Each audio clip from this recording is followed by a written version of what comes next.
If you want to set up secure folder on Google Pixel 9a, then first of all we need to go to the settings.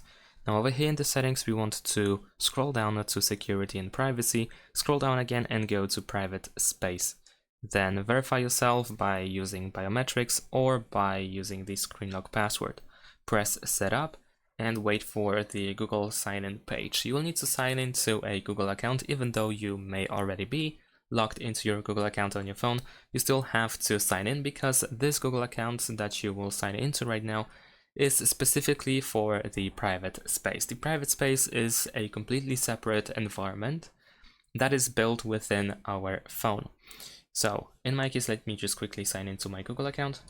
And after that, we should be able to set up the password for the private space, which is of course the secure folder.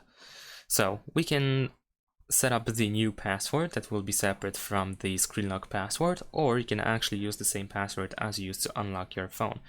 Most likely you want to choose a new password, so you can have a separate password over here.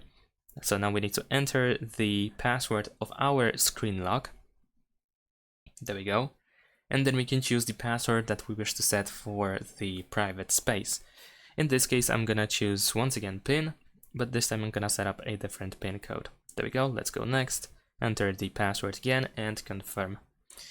In addition to that, you can also set up the fingerprint. You can scan your finger. Even though you may already have fingerprint unlock on your phone, you will need to set it up again in this case. Of course, you don't have to do that right now. You can just set it up later if you want to. You can simply press do it later. And after that, we should see the information that we are all set. There we go. So let's press done.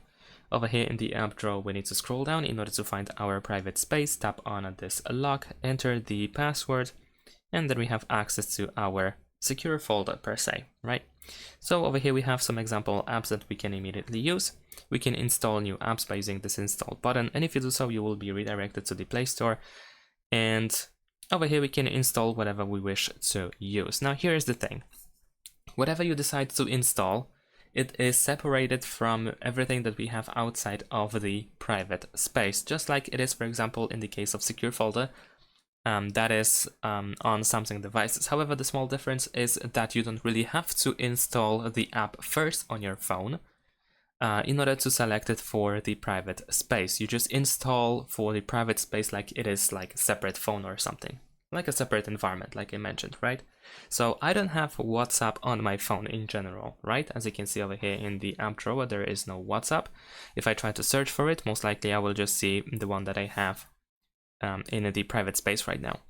So this means that you don't have to pre-install the app in order to add it to the private space. You just install it for the private space, and you are not required to have it outside of the private space. So whatever you have here can be completely separated from everything you have outside of it. And that is essentially it. Now, of course, there is also this setting icon that is worth checking out. So if we go over here, you have the option to, for example, change the password to set up biometrics. Besides that, we can hide the private space. So if you decide to hide the private space, and if we lock our private space, then as you can see, it is gone from the app drawer. And in order to find it, we need to tap on the search bar, and we need to simply start writing private space. There we go. And this is how we can get access to our private space. So this is also an additional way to add another layer of privacy. So that's about it. Now, if you want to, for example, remove something from the private space, if you want to uninstall an app, then you can just press and hold your finger, and then we have the uninstall option, and so on. The drawback is that, for example, you cannot add a home screen shortcut for these apps that you have over here. The only way to access them is to go to the private space directly, and of course unlock it with the password or biometrics that we set up. And that's about it. Thanks for watching, leave a like and subscribe to my channel, and see you in my next videos. Bye!